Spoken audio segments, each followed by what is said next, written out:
Kejati tahan 3 tersangka korupsi pembangunan cold storage di MBD.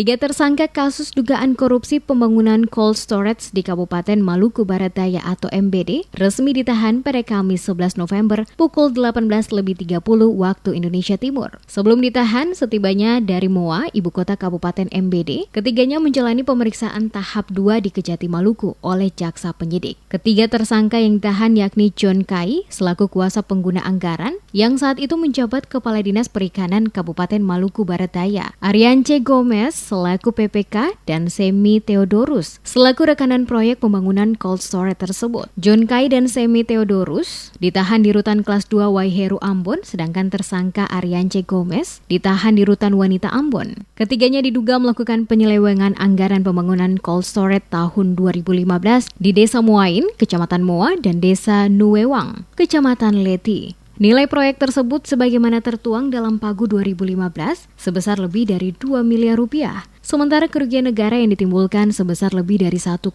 miliar rupiah. Ketiga tersangka dijerat pasal 2, Jungto pasal 3, Jungto pasal 18 ayat 1, UU nomor 30 tahun 1999 tentang pemberantasan tipikor, sebagaimana diubah dalam UU nomor 21 tahun 2001, Jungto pasal 55 ke 1 KUH Pidana. Pasal yang anggar pasal 2, Junto pasal 3, Junto pasal 11 ayat 123, Junto pasal 55, Junto pasal 164 karena perbuatannya berlanjut dari 2012 sampai dengan 2017. Ada tambahan tersangka kemungkinan? Nanti kita lihat persidangan. Hari ini langsung ditahan ya?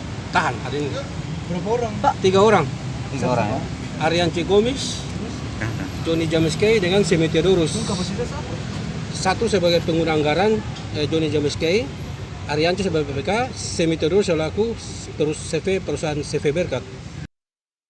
Sebelumnya, 3 tersangka yakni John Kai, mantan Kepala Dinas Perikanan Kabupaten Maluku Barat Daya, Ariance Gomez selaku PPK, dan Semi Theodorus tiba di kota Ambon pada Kamis 11 November siang. Kedatangan 3 orang tersangka itu di Ambon untuk dilimpahkan bersama barang bukti atau tahap 2 di Pengadilan Tindak Pidana Korupsi atau Tipikor Ambon. John Kai dan Semi Theodorus ditahan di Rutan Kelas 2 Waiheru Ambon, sedangkan tersangka Ariance Gomez ditahan di Lapas Perempuan Ambon. Pantauan Demes Media Group, ketiganya tiba dari MBD di kantor Kejati Maluku di kota Ambon sekitar pukul 16.30 waktu Indonesia Timur. Mereka kemudian digiring ke Rutan Ambon dan Lapas Perempuan Ambon sekitar pukul 17.37 waktu Indonesia Timur. Menggunakan rompi tahanan, 3 tersangka John Kai dan Semi Theodorus dibawa menggunakan mobil tahanan Kejati Maluku DE8478 AM. Sementara AG dibawa ke Lapas Perempuan menggunakan mobil pribadi DE1100AH.